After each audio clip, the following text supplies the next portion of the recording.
शुरू करते हैं बेटा अपनी यात्रा को, जो सेंटेंस फाउंडेशन है। मैंने कहा बेटा एक बार ये हमारा जो सेंटेंस फाउंडेशन वाली जो क्लासेस चल रही है, जिसमें हमने टॉपिक टाइम एंड टेंस उठाया हुआ है, पर टाइम एंड टेंस मैंने कहा समय और काम, इन दो के अलावा और कुछ हम भी नहीं है, ना कोई वाक्य होता है।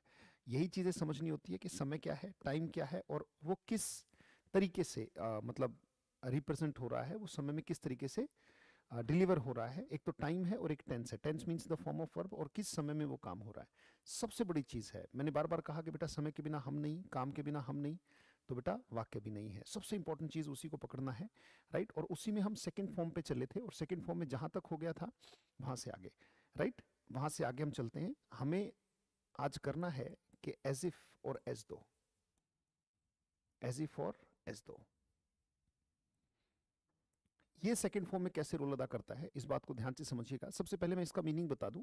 एज इफ और एज दो का मतलब होता है बेटा ऐसे जैसे कि, ऐसे जैसे कि। जब भी आपको हिंदी में ऐसे बोलना होता है, ऐसे जैसे कि, जैसे कई बार कहते हैं ना कि यार घूर तो ऐसे रहा जैसे खा जाएगा, ऐसे जैसे कि। घूर तो ऐसे ऐसे रहा जैसे खा जाएगा। डर तो ऐसे रहा जैसे भूत पीछे पड़ा हो। अकड़ता तो ऐसे जैसे पूरी धरती तुम्हारे नाम लिखी हुई है, ऐसे जैसे कि, राइट। कहते मतलब ऐसे करके चलता है जैसे पूरी धरती इसी की है, मतलब ऐसे जैसे कि, राइट। तो जब भी हम ऐसे किसी वाक्य की बात करते हैं तो उसमें हम एज इफ और एज दो का इस्तेमाल करते हैं। किताबों में ये लिखा हुआ है कि एज इफ और एज दो से पहले अगर फर्स्ट फॉर्म है, एज इफ और एज दो से पहले अगर फर्स्ट है तो इधर आ जाती है सेकंड फॉर्म, और अगर इधर ऑलरेडी सेकंड फॉर्म है तो इधर आ जाती है हेड थर्ड,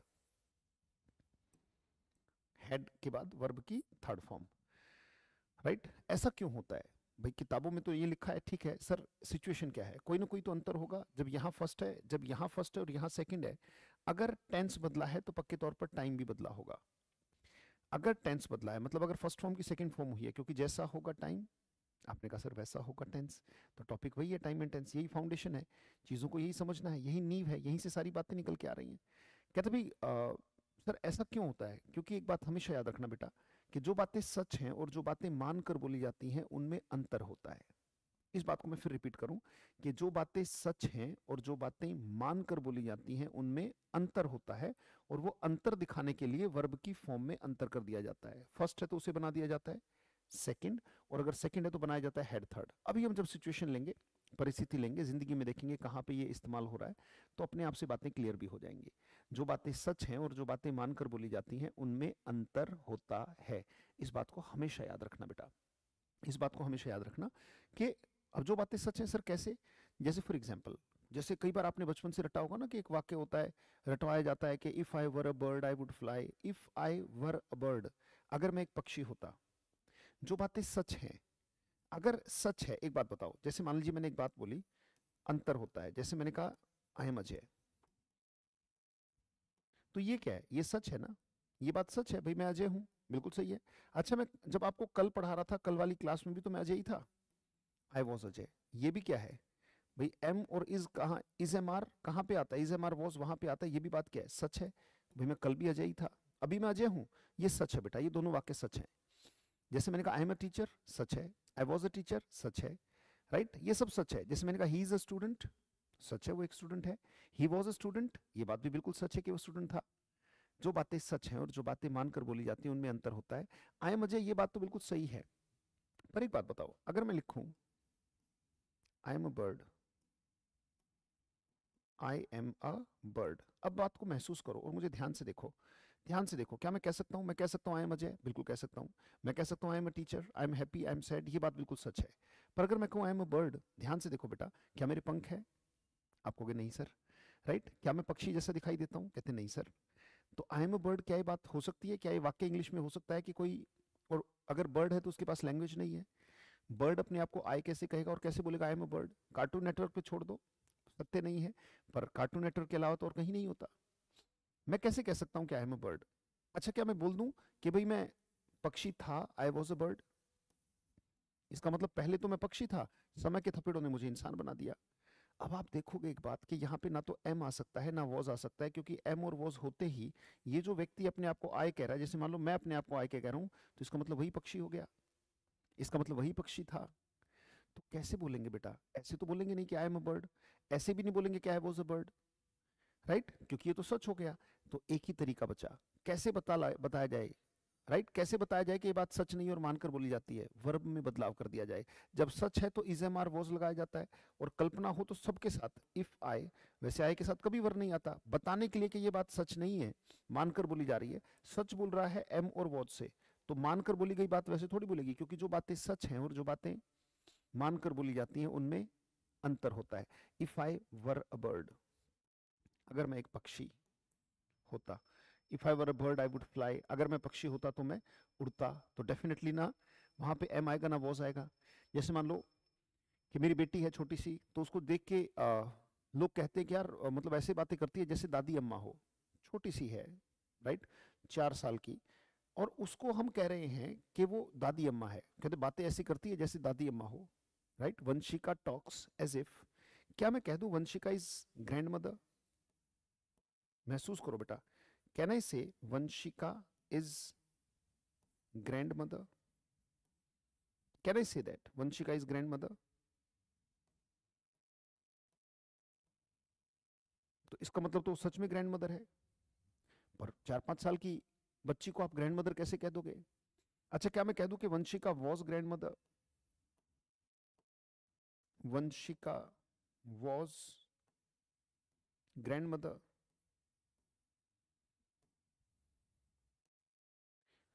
ना मैं कह सकता हूं वंशिका इज ग्रैंड मदर, ना मैं बोल सकता हूं वंशिका वॉज ग्रैंड मदर, क्योंकि ये दोनों की दोनों बातें क्या हैं, सच हैं। ये तो सच हो जाएंगी, पर ऐसा है तो नहीं ना, वो तो छोटी सी बच्ची है। तो मैं कैसे बोल सकता हूँ कि वंशिका इज ग्रैंड मदर या वंशिका वॉज ग्रैंड मदर? ये बात वहां पे होगी जैसे मान लीजिए कोई हकीकत में ही दादी है, राइट। जैसे मान लो मेरी दादी का नाम कमला है, तो कमला इज ग्रैंड मदर, बिल्कुल सही है। अच्छा, कमला वॉज ग्रैंड मदर, कमला ही दादी थी, ये भी सही है। अब उसमें तो सोच के मान के जाने की बात है ही नहीं, क्योंकि वो हकीकत में ही दादी है। पर वंशिका, मैंने कहा भाई मेरी बेटी है 4-5 साल की, कैसे कह देंगे? पर बात तो यही कही जा रही है, ट्रांसलेशन करोगे तो ये निकलेगा कि बातें ऐसे करती है जैसे कि दादी अम्मा हो, राइट। पर वो है नहीं ना वो थी, मानकर बोली जा रही है। तो हम यही तो कहेंगे कि she talks as if, right, Vanshika talks as if she is grandmother. She was grandmother नहीं, इज और वॉज सच है, अंतर दिखाने के लिए as if she were grandmother. जो बातें सच हैं और जो बातें मानकर बोली जाती हैं उनमें अंतर होता है बेटा, और वही अंतर दिखाने के लिए इनको बदला जाता है, इसीलिए वहां पर होता है। और यही अंतर यहाँ पे काम कर रहा है। ये जो फर्स्ट का सेकंड हुआ है ना बेटा, यहाँ पे ये जो आप देख रहे हो कि इधर फर्स्ट फॉर्म है और इधर कौन सी फॉर्म है, सेकंड। तो ये बात क्या है, सच। एज इफ और एज दो से पहले हमेशा वो बात होती है जो सच है, और एज इफ और एज दो के बाद हमेशा वो बात होती है जो बात मानकर बोली जा रही है बेटा। और जो बात सच है और जो बात मानकर बोली जाती है उसमें अंतर होता है, और अंतर दिखाने के लिए वर्ब की फॉर्म में अंतर कर दिया जाता है। ये उम्मीद करता हूं कि आपने उतार लिया होगा। हटा लेते हैं ताकि हम क्वेश्चन ले सकें। चलिए देखिए, मान लीजिए एक सिचुएशन लेते हैं। हम ये जानते हैं हम ये जानते हैं जैसे फॉर एग्जांपल कि घर की तो रजिस्ट्री होती है लोगों की, भाई जिस घर में आप रहते हो उस घर में रजिस्ट्री उस व्यक्ति के नाम हो सकती है, पर क्या गली की रजिस्ट्री किसी के पास होती है? सोचना, दिमाग पे जोर डालना बेटा। क्या गली की रजिस्ट्री किसी के पास होती है? क्या गली किसी के नाम होती है? आप कहोगे नहीं सर, गली किसी के नाम नहीं होती, गली सबकी होती है।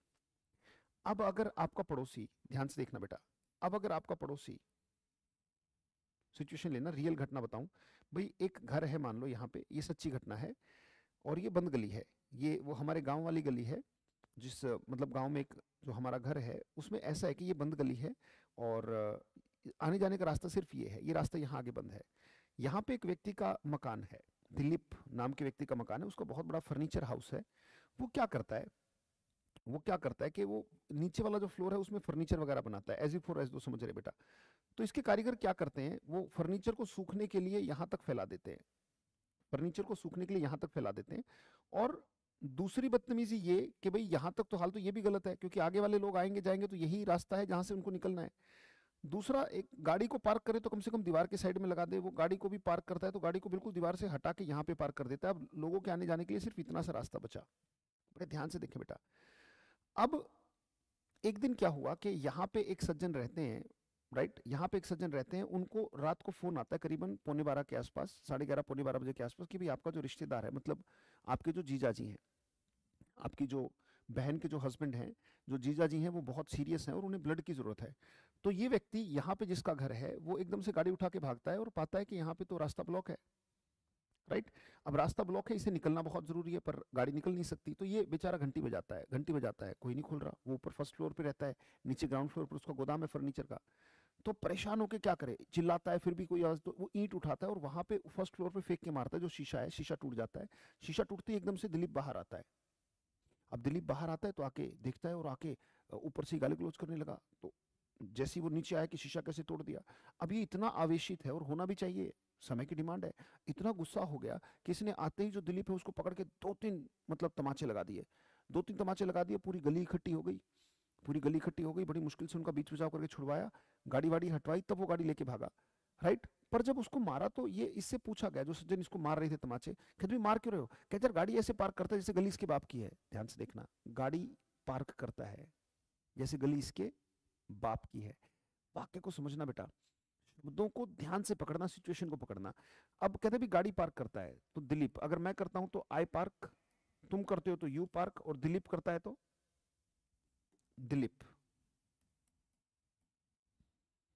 कहते भी दिलीप आई पार्क, यू पार्क, और दिलीप पार्क या parks, Dilip parks his car, वो अपनी गाड़ी को ऐसे पार्क करता है। देखो कितने अच्छे होते हैं गांव वाले, वो फर्नीचर पे अभी भी सवाल नहीं उठा रहा, गलत तो फर्नीचर भी है क्योंकि उसकी रोजी रोटी है, कहते उससे कोई दिक्कत नहीं, कम से कम गाड़ी को ढंग से लगाए। राइट, कि हमारी एक गाड़ी कम से कम निकलने और आने जाने का रास्ता, अब इसने फर्नीचर यहाँ फैला दिया। फर्नीचर के बारे में नहीं कहते, गाड़ी ऐसे पार्क करता है। Dilip parks his car as if. अच्छा एक बात बताओ, वो गाड़ी पार्क करता है, ये बात सच है या मानकर बोली जा रही है? आपने कहा सर ये बात तो सर सच है। सच है, गाड़ी पार्क करता है, बिल्कुल। देखो गाड़ी पार्क करता है जैसे गली उसके बाप की हो। Dilip parks his car as if this street, I belong, you belong, और स्ट्रीट, दिस स्ट्रीट, मान लीजिए आपने कहा belongs to his father, belongs to his father. गाड़ी ऐसे पार्क करता है। अब ध्यान से देखो बेटा, ये सच है, पर क्या गली उसके बाप की है? हकीकत में क्या गली की रजिस्ट्री उसकी है? मान लीजिए यही वाक्य था और वहीं से हमने निकाल लिया, भाई वो गाड़ी पार्क करता है, ये बात सच है। जब सच बोल रहा है कहां पे? प्रेजेंट में। भाई आई पार्क, यू पार्क, तो बेटा एज इफ और एज दो के बाद प्रेजेंट नहीं, वहां पे पास्ट हो जाएगा। स्टेटमेंट एक स्टेप पीछे, याद करो, एक स्टेप पीछे उन 11 वर्ड्स के साथ भी हुआ था। जब भी बात मानकर बोली जाती है तो स्टेटमेंट एक स्टेप पीछे आती है बेटा। राइट। अब अगर मानकर बोली, सच जो बात है वो क्या कह रही है कि भाई ये प्रेजेंट में है। राइट, यानी कि एक तरीके से फर्स्ट फॉर्म का मतलब क्या है? प्रेजेंट। फर्स्ट फॉर्म हो या फिफ्थ फॉर्म हो, बात तो वही है, दोनों का मतलब सेम है। जो मतलब है गो का, वही मतलब होता है गोज का। Right. Dilip parks his car as if this street. अब एक बात देखो, जब आपने बिलोंग्स कहा तो इसका मतलब ये बात भी क्या हो गई? सच। इसका मतलब ये हो गया कि पूरी की पूरी जो गली है ये इसके बाप की है। अब एक बात बताओ, क्या वाकई में गली इसके बाप की है या गली इसके नाम रजिस्ट्री है? मैं अगर ये कहूं, बात को समझना बेटा, ध्यान से रटना मत, रटना नहीं है, सिचुएशन में जाए। अगर मैं ये कहूं कि this house belongs to Dilip, या this house belongs to his father, ये वाक्य बिल्कुल सही है कि ये घर इसके बाप का है। पर गली इसके बाप की है, ये तो नहीं हो सकता। ये बात मानकर बोली जा रही है, और पहचान कैसे है? देखो ये दो वर्ड इनके बाद जो भी वाक्य है, तो वो वाक्य यही तो कह रहा है कि भाई गाड़ी ऐसे पार्क करता है जैसे कि, ऐसे जैसे कि, जैसे गली इसके बाप की हो। अब बताओ बेटा, जो बातें सच हैं और जो बातें मानकर बोली जाती हैं उनमें शाबाश अंतर होता है। और वो अंतर कैसे दिखाते हैं? वर्ब की फॉर्म में। जब यहाँ पे प्रेजेंट है तो यहाँ पे डेफिनेटली मुझे पास्ट करना पड़ेगा, क्योंकि नहीं तो ये भी सच हो जाएगा जो कि सच नहीं है। तो यहाँ पे बिलोंग्स होगा क्या? यहाँ पे बिलोंग्स नहीं हो सकता बेटा, यहाँ पे वर्ड आ जाएगा BELONGED, belonged, second, second form. जब यहाँ पे प्रेजेंट है तो वहां पे क्या हो गया? पास्ट। जो बातें सच हैं और जो बातें मानकर बोली जाती हैं, अब ये सच नहीं है, और ये सेकंड फॉर्म आने से पता लग गया कि बात सच नहीं है, ये बात क्या हो रही है? मानकर बोली जा रही है। और जो बातें सच हैं और जो बातें मानकर बोली जाती हैं उनमें अंतर होता है। Dilip parks his car as if this street belonged to his father. अब अगले दिन पंचायत हुई, भाई गांव है तो हैविट आउट करते हैं, बातचीत करके समाधान निकालते हैं, विवाद को बढ़ाते नहीं है। तो दोनों को सामने बैठा लिया गया, इधर दिलीप बैठा है, इधर वो सज्जन है जिनका नाम प्रवीण है, जिनके साथ झगड़ा हुआ है, जिनके रिश्तेदार। तो आती पंचायत ने पहले तो पूछा, बताओ भी रिश्तेदार कैसे हैं, सब ठीक ठाक? कहते हैं हाँ जी, अब वो खतरे से बाहर है। तो पंचायत ने तुरंत पहले प्रवीण से ही पूछा कि भाई क्यों इसको झापड़ मारे, क्यों मारा इसको, तुमने चाटा क्यों मारा?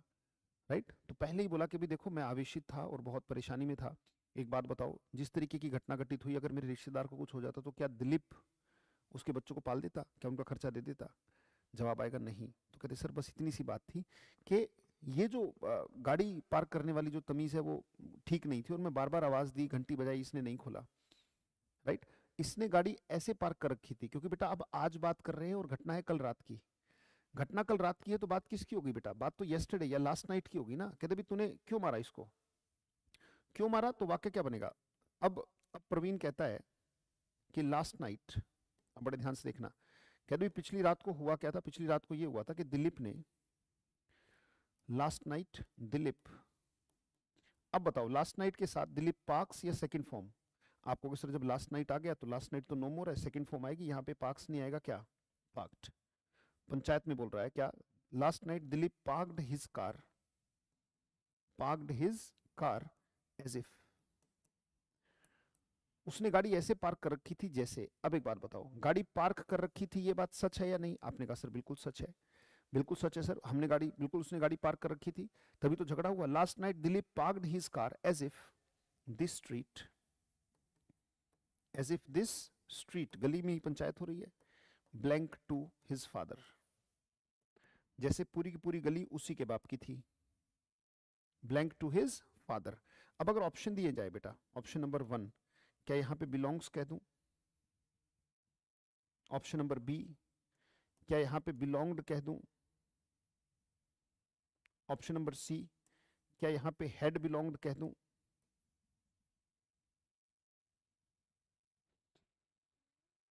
बिलोंग्स बोला जाएगा, बिलोंग्ड बोला जाएगा, या हेड बिलोंग्ड बोला जाएगा?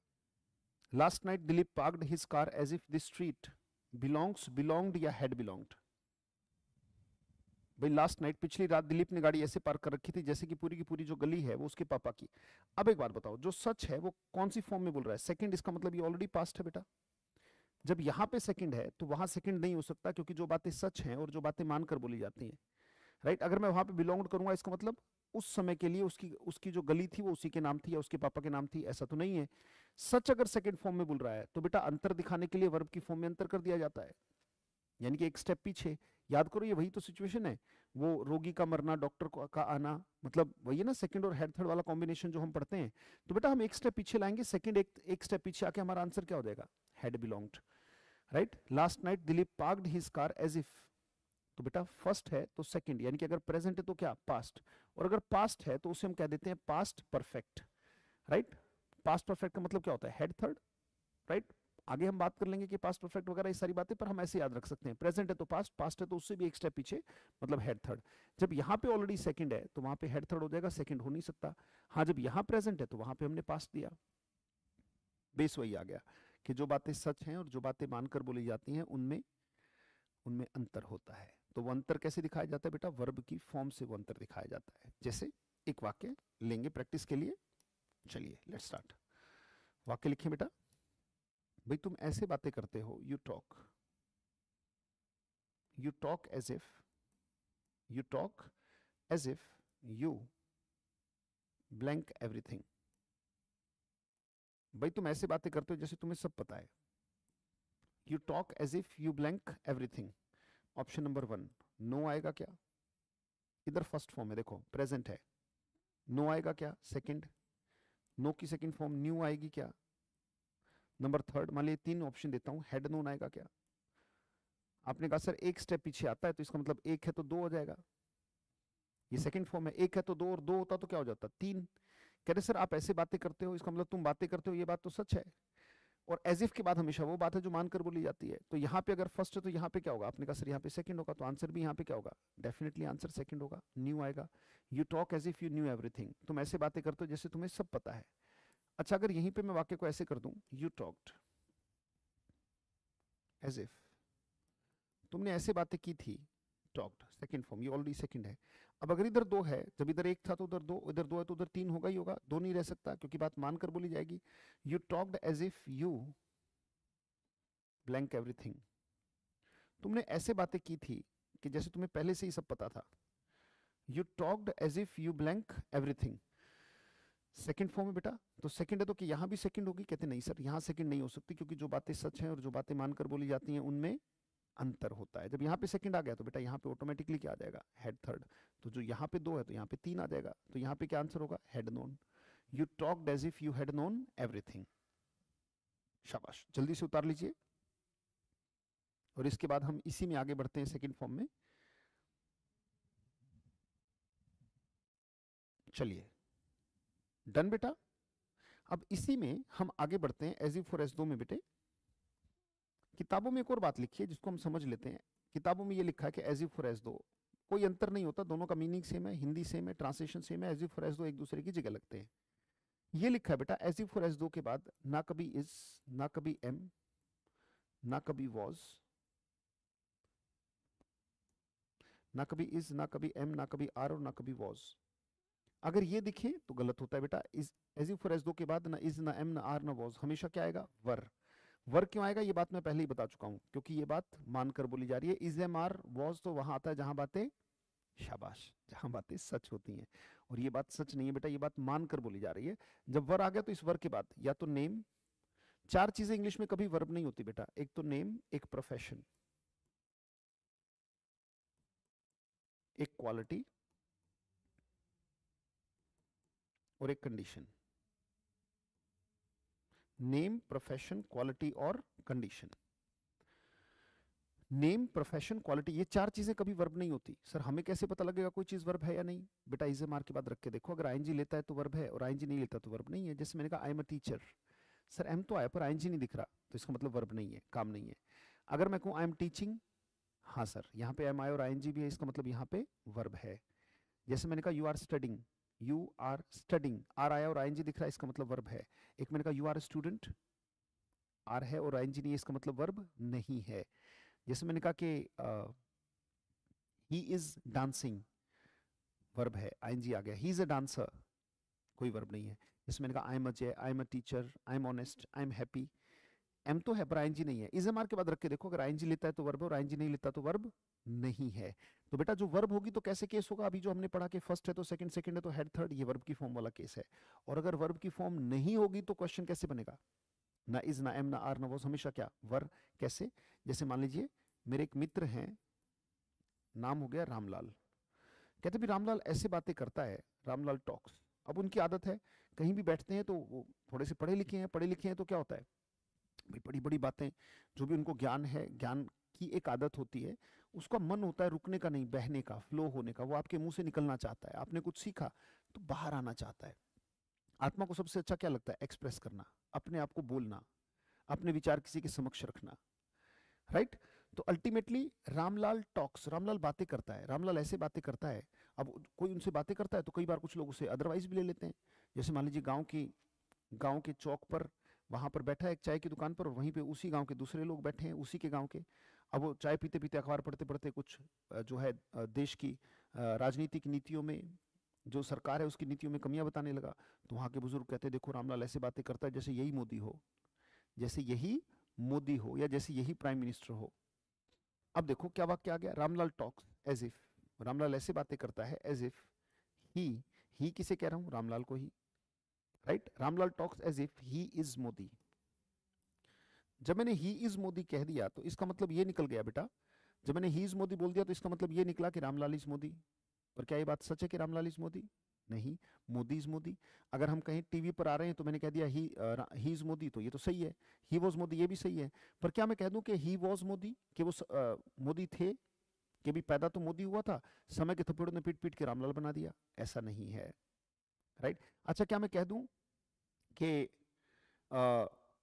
रामलाल इज मोदी, रामलाल वॉज मोदी, कि रामलाल मोदी है? ना तो वो हैं ना वो थे। जो बातें सच हैं और जो बातें मानकर बोली जाती हैं उनमें अंतर होता है बेटा। और अगर अंतर होता है तो रामलाल टॉक्स, यहां पे देखो as if he is Modi, तो क्या इज आएगा? डेफिनेटली नहीं आएगा। क्या वॉज आएगा? डेफिनेटली नहीं आएगा, क्योंकि ये बातें तो वहां पे आएंगी जहां पे बातें सच हैं। हमें पता है कि Ramlal is not Modi, Ramlal was not Modi, ना इज आएगा ना वॉज आएगा।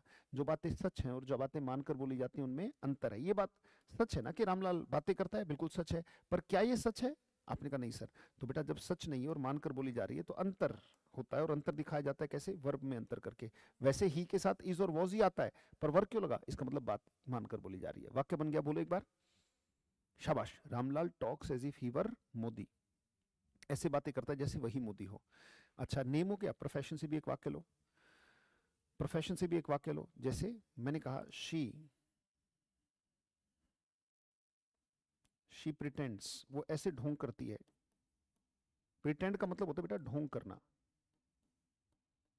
जो चीज नहीं है उसका दिखावा करना, शी प्रिटेंड्स एज इफ, और एज इफ की जगह एज दो ले लो, पता लगा एज इफ ही याद हो गया, एज दो रह गया, एज दो भी एक एग्जांपल ले लो बेटा। शी प्रिटेंड्स एज दो या as if she is on, करने वाला कौन होता है? Owner, she is the owner. She pretends as if she is the owner, वो ऐसे ढोंग करती है जैसे वही ओनर हो। अब एक बात बताओ, ये जो एस दो आ गया, वो ढोंग करती है ये बात सच है, वो ऐसे ड्रामा करती है ये बात सच है। शी इज द ओनर, अगर ये नहीं होता ना, ये नहीं होता तो ये वाक्य सही होता, शी इज द ओनर, वही वही मालिक है, वही कंपनी की वही मालिक है, इस संस्थान की वही मालिक है, या इस ऑर्गेनाइजेशन की वही मालिक है। पर ये क्या लगा हुआ है? एस दो, और एस दो के बाद बात सच है, मानकर बोली जा रही है, और अगर मानकर बोली जा रही है तो ना यहाँ पे इज आ सकता है ना क्या आ सकता है बेटा, वॉज, क्योंकि बात मानकर बोली जा रही है, और मानकर बोली जा रही है तो शाबाश आपके दिमाग में आ भी गया, यहाँ पे आएगा क्या? वर। वो ऐसे ढोंग करती है जैसे वही मालिक हो। शी प्रिटेंड्स एज दो शी वर द ओनर, ऐसे ढोंग करती है जैसे वही मालिक हो। नेक्स्ट, नेम हो गया, प्रोफेशन हो गया, क्वालिटी से ले लो, मोहित, STRUTS, स्ट्रट्स, अकड़ कर चलना, घमंड में चलना, है ना? जैसे इसको मुर्गे की चाल भी कहते हैं, मुर्गा ऐसे छाती तान के चलता है ना, ऐसे ऐसे ऐसे करके, ऐसे, तो अकड़ के चलना, मुर्गे की चाल को भी, कॉक वॉक को भी क्या कहा जाता है? स्ट्रट कहा जाता है बेटा। तो अकड़ कर चलना, घमंड में चलना स्ट्रट होता है। मोहित ऐसे अकड़ कर चलता है, Mohit struts as if he is the only honest, he is the only honest man under the sun, under the sun, और अंडर द सन का मतलब धरती पर, ऑन अर्थ। भाई धरती कहां पर है? भाई ये सूर्य है तो ये धरती है, तो अंडर द सन का मतलब क्या है? जैसे धरती पर अकेला, इसका मतलब ऑन अर्थ है बेटा, धरती पर, जैसे धरती पर अकेला वही ईमानदार हो। मोहित ऐसे अकड़ कर चलता है, या ऐसे अकड़ता है, ऐसे अकड़ कर चलता है जैसे धरती पर अकेला वही ईमानदार हो। बेटा वो अकड़ कर चलता है ये बात तो सच है, पर धरती पर अकेला वही ईमानदार है, क्या ये बात सच है? कहते नहीं सर, ये बात सच नहीं, ये बात मानकर बोली जा रही है, और जो बात सच है और जो बात मानकर बोली जाती है उसमें शाबाश आपने कहा सर अंतर होता है, तो क्या वॉज आ जाएगा? कहते नहीं सर, यहाँ पे आएगा were. Mohit struts as if he were the only honest under the sun, जैसे धरती पर अकेला वही ईमानदार हो। ऑनेस्ट क्या है? एक विशेषता है बेटा, क्वालिटी है। नेम, प्रोफेशन, क्वालिटी और कंडीशन। अब कंडीशन से भी वाक्य ले लेते हैं, जैसे फॉर एग्जांपल मान लीजिए वाक्य कह दिया, हर फेस सीम्स, SEEMS, उसका चेहरा ऐसे दिखाई देता है, her face seems as if she is ill, उसका चेहरा ऐसे दिख रहा है जैसे वो बीमार हो। उसका चेहरा ऐसे दिखता है, भाई चेहरे दिखता है तो इसका मतलब ये बात सच है, पर वो बीमार है या नहीं मुझे नहीं पता, ये बात मैं मानकर बोल रहा हूँ। उसका चेहरा ऐसे दिखाई देता है जैसे वो बीमार हो। अब यहाँ पे बेटा एज इफ आ गया, और एज इफ के बाद ना इज, ना एम, ना आर, ना वॉज, हमेशा क्या आएगा? वर। तो यहाँ पे वर आ जाएगा बेटा। अच्छा, ये तो वही है ना। अच्छा, एक बात और पता होगी आपको, बी की सेकंड फॉर्म होती है बेटा वॉज वर, बी की फर्स्ट फॉर्म क्या है? Is am are, second form होती है बेटा वॉज वर, और थर्ड फॉर्म होती है क्या? बीन। ये फर्स्ट फॉर्म, ये सेकंड फॉर्म, और ये थर्ड फॉर्म। अब एक बात बताओ, फर्स्ट है तो सेकंड, और सेकंड है तो हेड थर्ड होगा। अगर मैं यहाँ पे वाक्य ऐसे लिख दूं, समझने की कोशिश करना, हर फेस, सीम की सेकंड फॉर्म लगा दी सीम्ड, उसका चेहरा ऐसे दिखाई दिया। अब आपको पता है एज इफ शी ब्लैंक इल। अब देखो बेटा दिमाग लगाना, ऑप्शन नंबर 1 में मान लो उसने वॉज दे दिया, नंबर 2 में मान लो इज दे दिया। इज और वॉज तो ये हो गया जो सच होगी, पर एज इफ और एज दो के बाद आने का मतलब क्या है? कि ये बात मानकर बोली जा रही है, ना इज आएगा ना वॉज आएगा। क्या वर आ सकता है? सर वर आ जाता अगर ये बात प्रेजेंट में होती, तो मैं उसे एक स्टेप पीछे, वर सेकंड फॉर्म पास्ट में आती है। यहाँ पे अगर सेकंड है तो हेड थर्ड आएगा ना। भाई मैंने कहा था फर्स्ट है तो सेकंड, सेकंड है तो क्या बेटा? Head third. तो मैं क्या करूंगा, जब यहाँ पे ऑलरेडी सेकंड फॉर्म है तो मुझे हेड थर्ड देना है, तो हेड, और थर्ड फॉर्म क्या है? वर की थर्ड फॉर्म क्या होती है बेटा? बीन। तो यहाँ पे जो मेरा आंसर बनेगा, एग्जैक्ट जो आंसर बनेगा वो ये बनेगा बेटा, हैड बीन। क्योंकि जो बात सच है उसका चेहरा ऐसे दिखाई दिया, दिखाई दिया मतलब पास्ट में, ये बात सच है जो सेकंड फॉर्म है, तो उधर सेकंड नहीं हो सकती बेटा, सेकंड नहीं होगी तो वर नहीं, आंसर क्या होगा? Had been. Her face seemed as if she had been ill, ऐसी अगर यहाँ पे राइट इससे पिछले वाले वाक्य में, उम्मीद करता हूं साथ साथ आप उतार रहे होंगे, इससे पिछले वाले वाक्यों में अगर मैं जाऊं कहीं भी, अगर मैं यहाँ रामलाल टॉक्स की जगह अगर मैं टॉक्ड कर दूं कि रामलाल ने ऐसी बातें की, तो यहाँ टॉक्ड होते ही यहाँ वर्ग का क्या बन जाएगा बेटा, हैड बीन बन जाएगा, right, he had been Modi. क्यों, सेकंड है तो हेड थर्ड, हम ऐसे ही तो करेंगे बेटा। यहाँ पे प्रिटेंड की जगह अगर मैं प्रिटेंडेड कर दूं, मतलब अगर सेकंड है तो हेड थर्ड होगा ना, तो क्या बनेगा, शी प्रिटेंडेड, अब ये हो गया सेकंड फॉर्म, तो उधर सेकंड थोड़ी होगा बेटा, यहाँ पे हेड थर्ड होगा, तो वर्ग का क्या बन जाएगा, शी हैड बीन। तो है कुछ नहीं, वही फर्स्ट फॉर्म है तो सेकंड, और सेकंड है तो क्या हो जाएगा, हेड थर्ड। क्या बात समझ में आ रही है बेटा, बात क्लियर कि नॉट क्लियर?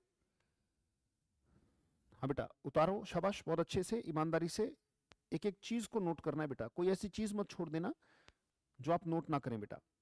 है वही, फर्स्ट है तो सेकंड, सेकंड है तो हेड थर्ड, चीजें बदल जाती हैं।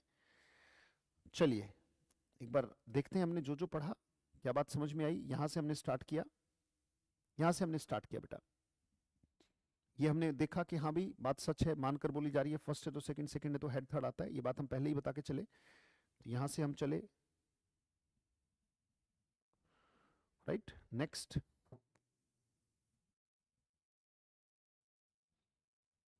ये आया, सेकंड है, first second, second head third. फिर हम आगे आए एज इफ और एज दो के बाद, शाबाश, फिर हमने ये देखा, फिर हमने ये देखा, और अब हम ये देखने जा रहे हैं। चलो कुछ क्वेश्चंस देखते हैं बेटा, बनने वाले जो हमने जो पढ़ा है, हमने जो पढ़ा है उन क्वेश्चंस को जरा देखते हैं बेटा। Let's start. पहला क्वेश्चन आपके सामने, जो सेकंड फॉर्म से बनने वाले क्वेश्चन हैं उनकी प्रैक्टिस करके देख रहे हैं बेटा, बड़े ध्यान से और बड़ी ईमानदारी से, बड़े अच्छे तरीके से चीजों को करते चलेंगे, right. I have not grokked the class, grok का मतलब होता है बेटा अंडरस्टैंड, समझना। कहते भी मुझे पिछले हफ्ते क्लास नहीं समझ में आई, ग्रॉक का मतलब अंडरस्टैंड है बेटा, समझना। I have not grok the class last week, last week का टाइम, आपने कहा sir no more, no more मतलब पास्ट हो गया ना बेटा, लास्ट वीक है या नो मोर, नो मोर, तो जैसा होगा टाइम वैसा होगा टेंस, तो हैज थर्ड थोड़ी आएगा बेटा, टाइम पास्ट का है तो वर्ब भी तो पास्ट की होगी, और क्वेश्चन वही कर रहा है कि आना होगा, हैज थर्ड लगा देगा सेकंड, तो बेटा ये तो नहीं हो सकता, हैज थर्ड तो नहीं आएगा, तो वाक्य क्या बनेगा, लिखना बेटा लिखना, आई डिड नॉट, और टू इंटू कितना करूं कि वो टू बना रहे, आपको सर वन आएगा तभी तो सेकंड होगा। I did not grok, grok माने समझना, मुझे समझ में नहीं आई, I did not grok the class last week, I did not grok the class last week, ये होगा बेटा, ये हो गया गलत, पता लगना चाहिए प्रॉब्लम क्या है, क्यों है, ठीक कैसे किया जाएगा, और वाक्य का मतलब क्या है, भाई मुझे पिछली क्लास, पिछले हफ्ते क्लास समझ में नहीं आई। नेक्स्ट बेटा,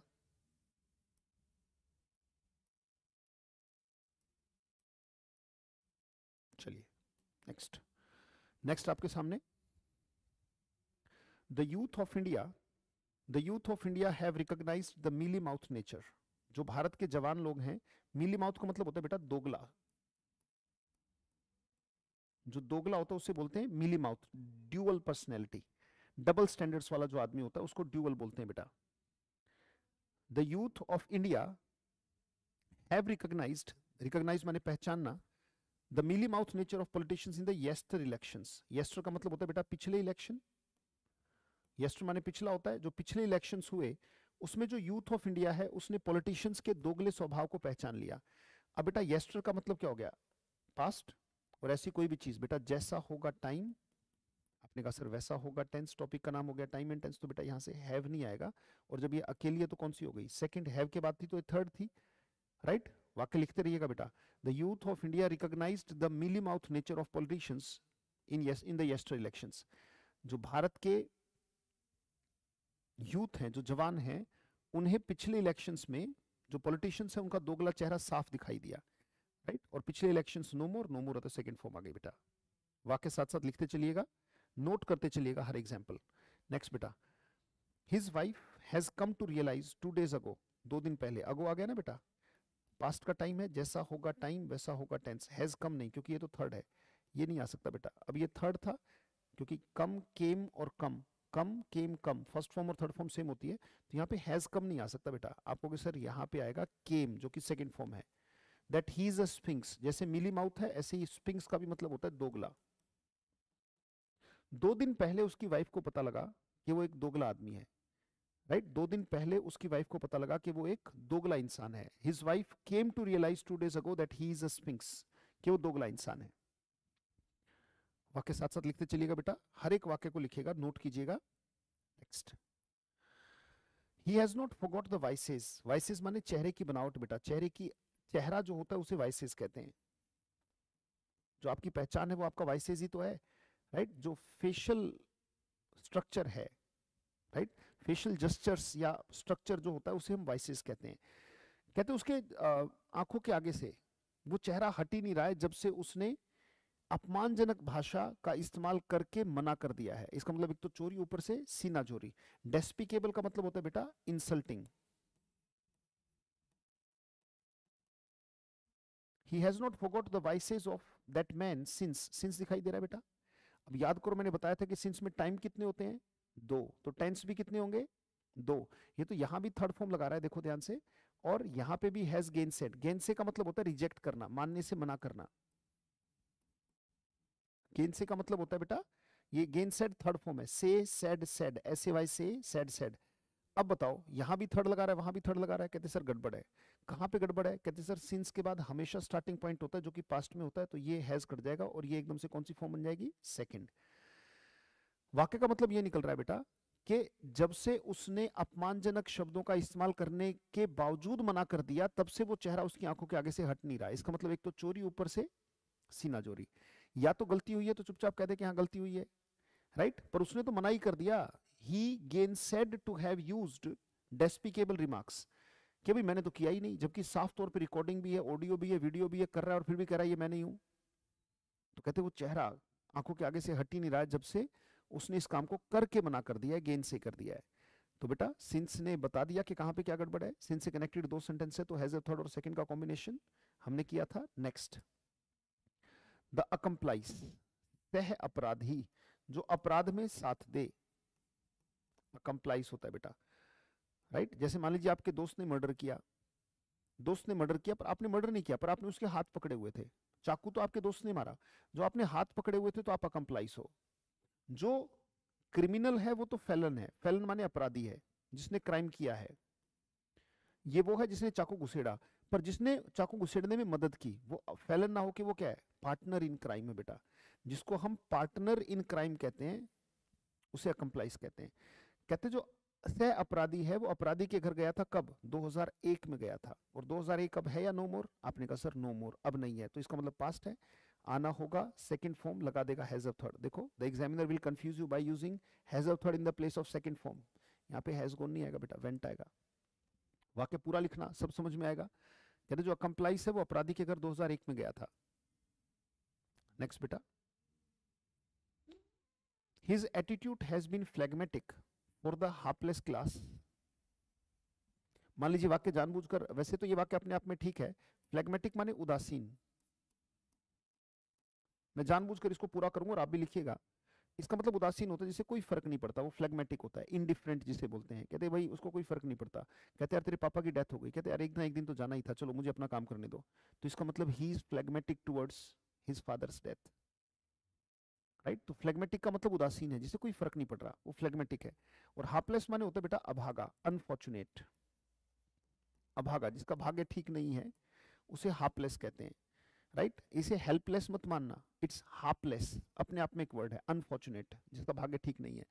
his attitude has been phlegmatic for the hapless class since he has come. आप भी लिखते रहिएगा, वाक्य पूरा करें।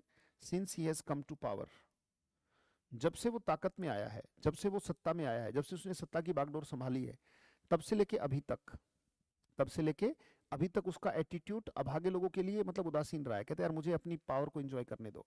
जब तक पावर नहीं थी तो कहते मेरे पास ताकत आ जाए, भगवान ताकत आ जाए, मैं लोगों का भला करूंगा। और जब ताकत आ गई तो उस ताकत को एंजॉय करने में ऐसे मदमस्त हुए, मदमस्त मतलब नशे में ऐसे मस्त हुए कि यार अब 5 साल के लिए तो ताकत आई है, let me enjoy the power. तो उस पावर को एंजॉय करने में ऐसे मस्त हुए कि वो अभागे लोगों की ओर ध्यान ही नहीं दे रहा है। वाक्य का मतलब ये बन गया, और वाक्य पूरा लिखना बेटा, राइट? अगर वाक्य रह गया तो हमने पूरा किया। यहाँ पे सिंस से पहले, सिंस में टाइम कितने आपने कहा 2, तो टेंस भी 2, ये तो हैज के बाद बीन, ये हैज थर्ड हो गया, और यहाँ पे भी हैज थर्ड आ रहा है। जब टाइम है 2 तो टेंस भी होंगे 2, तो बेटा सिंस के बाद हैज कम नहीं, आप कहोगे सर यहाँ पे आएगा came, since he came to power. जब से वो सत्ता में आया है, जब से वो ताकत में आया है, तब से लेके अभी तक अभागे लोगों के लिए उसका जो एटीट्यूड है वो फ्लेगमेटिक है। शाबाश, उतार लिया बेटा, गुड। नेक्स्ट, चलो ये करके दिखाओ। The ruling party had shown a chimera, वाक्य पूरा लिखना। किमीर माने असंगत कल्पना, ऐसी कल्पना जो कभी सच साबित नहीं हो सकती। शेख चिल्ली के सपने, ऐसी सोच जो बिल्कुल इम्प्रैक्टिकल है, दैट इज कॉल्ड किमीर बेटा। किमीर पढ़ा जाएगा, उच्चारण में लिख लेना, कहीं से चिमेरा या किमेरा पढ़ो, it is chimera. The ruling party had shown a chimera of allotting free plots to the homeless, homeless माने जिनके पास घर नहीं है। तो जो रूलिंग पार्टी है उसने एक ऐसा सपना दिखाया जो कभी पूरा नहीं होने का है, ऐसी कल्पना जो कभी सच साबित नहीं होगी इन 2010, क्या 2010 है या नो मोर? आपने कहा सर नो मोर, और क्वेश्चन तो वही हो रहा है, आना होगा सेकंड फॉर्म लगा देगा has of third. Examiner will confuse you by using has of third in the place of second. Had shown नहीं आएगा, यहाँ पे शोड आएगा। सर हमें कैसे पता लगेगा? 2010 से पता लगा ना, no more, and whatever is no more takes second form. कहते रूलिंग पार्टी ने मतलब जीतने के लिए बोल दिया कि जितने भी बेघर है हम सबको प्लॉट देंगे, तो उन सब ने अपना वोट जो है पार्टी को दे दिया, और पार्टी ने वोट मिल गई तो सत्ता में आ गई। अब कौन पूछेगा? अब तो आप घुस नहीं सकते, नेता पहले दरवाजे दरवाजे आएंगे और आप नेता के दरवाजे जाओगे तो वहां सिक्योरिटी वाले आपको घुसने नहीं देंगे, राइट? ऐसा ही तो होता है, पहले दरवाजे दरवाजे घूमते हैं कि प्लीज हमें सफल बनाएं, हम आपकी आवाज उठाएंगे, हम आपके बारे में काम करेंगे। फिर कभी अगर उनसे मिलना हो तो फिर सिक्योरिटी गार्ड घुसने नहीं दे रहे, राइट? तो the ruling party showed a chimera of allotting free plots, allot माने आवंटन करना, देना, to the homeless in 2010। Next, Ram has built this building, Ram ने ये बिल्डिंग छोड़ दी 5 days बैक, 5 days बैक, 2 दिन पहले छोड़ दी, because it was sepulchral for him. Sepulchral के दो मतलब निकलते हैं बेटा, एक तो इसका मतलब होता है मनहूस, और एक इसका मतलब होता है कब्र, कब्र या दरगाह जिसे बोलते हैं ना, जिसे हम इंग्लिश में टूम्ब कहते हैं। दो मतलब होते हैं, और मनहूस का मतलब जिसे हम किल जॉय कहते हैं, किल जॉय, किल जॉय का मतलब मनहूस होता है, या फिर हम बोलते हैं इल ओमंड, या फिर एक वर्ड आता है इल ओगर्ड, साथ साथ लिखते रहिएगा बेटा।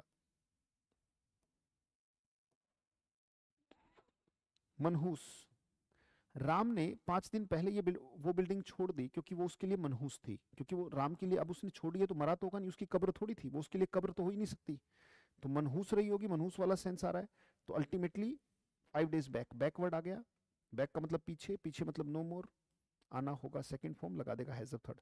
हैज लेफ्ट नहीं, यहाँ पे सिंपल क्या बनेगा? Left, LEFT।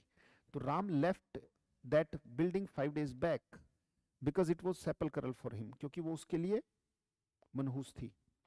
सेपल्क्रल का मतलब कब्र और दरगाह भी आएगा, अभी आगे शीट में दिखेगा सेपल्क्रल का ये मीनिंग भी। उम्मीद करता हूं उतार लिया होगा बेटा, शाबाश। आगे चलते हैं, let's start. The shop owner fears, as if आ गया, दिमाग में क्लिक किया, सर फियर्स का मतलब आई फियर, यू फियर और ही फियर्स, इसका मतलब ये बात कहां बोल रही है? प्रेजेंट में।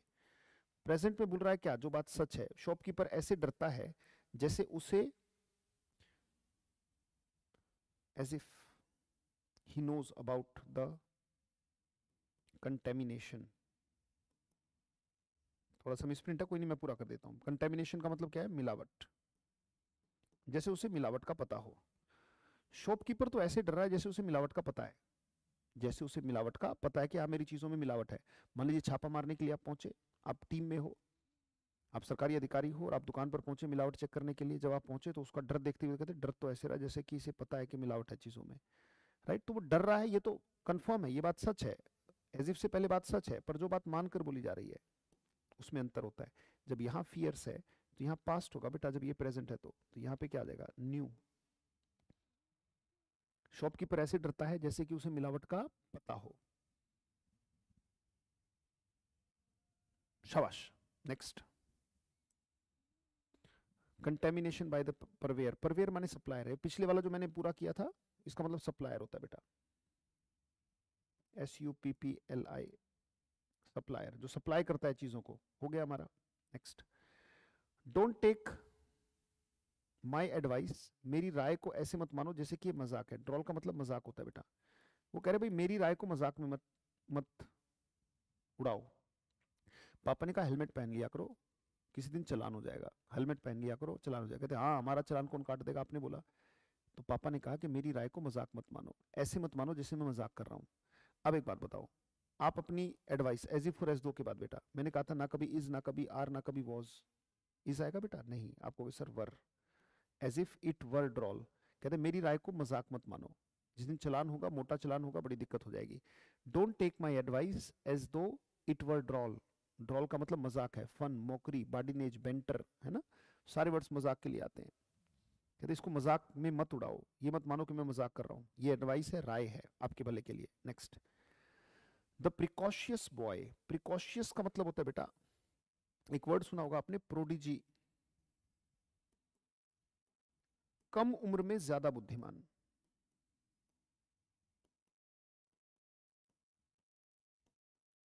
हिंदी आप ही के लिए लिख रहा हूं बेटा, ताकि आपको अच्छे से समझ में आ जाए। कम उम्र में ज्यादा बुद्धिमान, जो कम उम्र में बहुत ज्यादा बुद्धिमान हो उसको प्रिकॉशियस कहते हैं।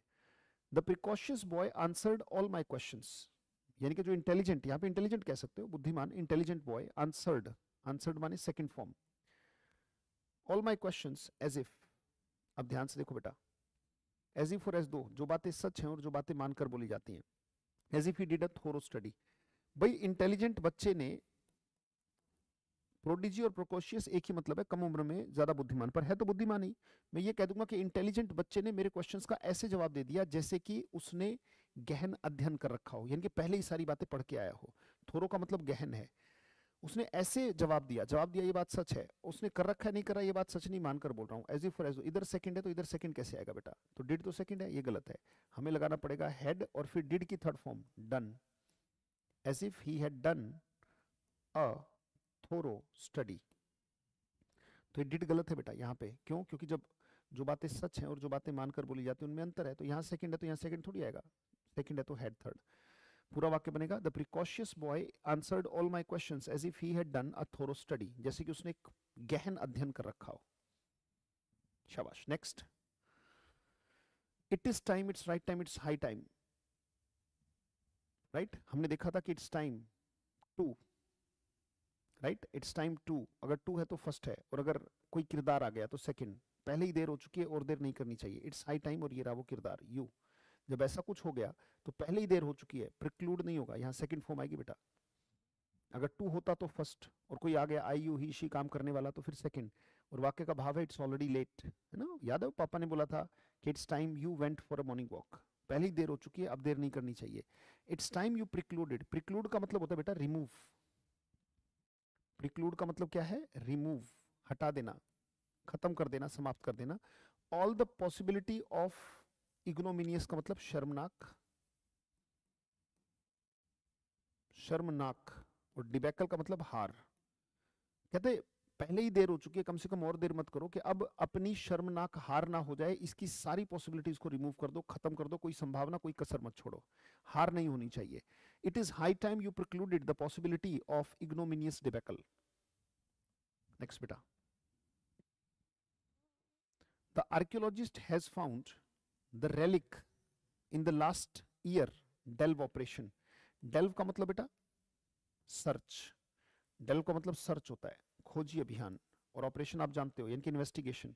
आर्कियोलॉजिस्ट पुरातत्वविद होते हैं, जो आर्कियोलॉजिस्ट सर्वे होता है ना, जैसे बहुत सारी जगहों का अब आर्कियोलॉजिक सर्वे किया जा रहा है, राइट। पुरातत्व वाले देख रहे हैं कि भाई ये मतलब कि ये मंदिर है या मस्जिद है, मस्जिद है या मंदिर है, वहां पे जा जाके तोड़ फोड़ करके वो देख रहे हैं ना कि भी इसके नीचे कुछ मिल जाए, कुछ साक्ष्य अवेलेबल है, तो वो जो देखा जा रहा है वो आर्कियोलॉजिक डिपार्टमेंट कर रहा है बेटा, right. The archaeologist has found relic, relic माने अवशेष होता है, जो अवशेष होते हैं उन्हें रेलिक बोला जाता है बेटा, जिसको हम जूठन की तरह भी बोलते हैं, लेफ्ट ओवर, जूठन या अवशेष, जैसे left over in the plates, इसका मतलब रेलिक ही तो है, छोड़ ही तो गए, अवशेष, बचा हुआ हिस्सा, है ना, जिसे रेसिड्यू भी कहा जाता है, रेसिड्यू, बचे हुए।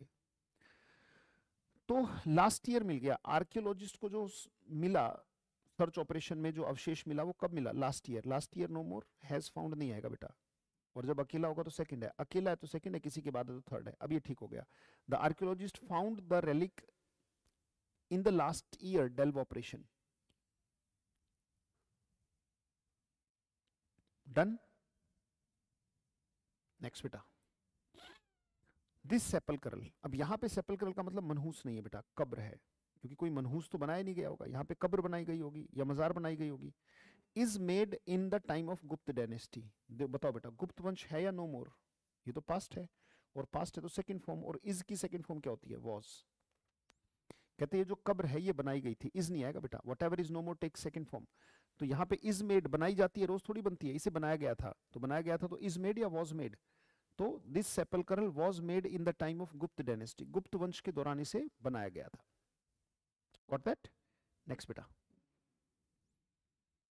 As he sows last year. Sows का मतलब होता है बीज बोना, पिछले साल जैसा बोया, जब लास्ट ईयर आ गया तो सेकंड फॉर्म लगा देंगे, बच्चों वाली बात है, सोड। जैसा उसने पिछले साल बोया अगले साल वैसा ही काटेगा। नेक्स्ट ईयर है तो हम बचपन से जानते हैं कि नेक्स्ट ईयर है तो क्या आएगा? विल। रीप का मतलब होता है काटना, जैसा उसने पिछले साल बोया था वैसा अगले साल काटेगा, जैसा पिछले साल किया था वैसा अगले साल वो काट लेगा, है ना। कई बार कहते हैं ना जैसी करनी वैसी भरनी, तो इंग्लिश ऐसे बोलती है उसको, एज यू सो, जो इडियोमेटिक एक्सप्रेशन है, जैसा बोते हो। सो का मतलब होता है बीज बोना, as you sow so shall you reap. जैसी करनी वैसी भरनी, जो बोओगे वो काटोगे, बोए पेड़ बबूल के तो आम कहां से हुए। ये तरीका है उसको बोलने का, पर उसको देखो टाइम के साथ मिक्स कर दिया। क्या? लास्ट ईयर नो मोर है तो हमने सोज को क्या कर दिया? सोड। एज ही सोड लास्ट ईयर, जैसा पिछले साल बोया था, so he will reap next year, वैसा ही अगले साल काटेगा। टाइम के फ्रेम में ला दिया उसको। ये इडियोमेटिक एक्सप्रेशन है, जैसी करनी वैसी भरनी। नेक्स्ट बेटा, he has precluded, और प्रिक्लूड का मतलब बताया था ना बेटा, फिर याद करो, प्रैक्टिस से परफेक्शन आती है, इसका मतलब रिमूव होता है। she has removed all the possibilities of getting promotion by casting, cast माने उतारना, हर एंगर। कई बार कहते हैं ना don't cast your anger on me, तो अपना गुस्सा मेरे ऊपर उतारने की जरूरत नहीं है, I am not responsible for this, right. तो कास्ट का मतलब किसी पर कोई चीज उतारना है।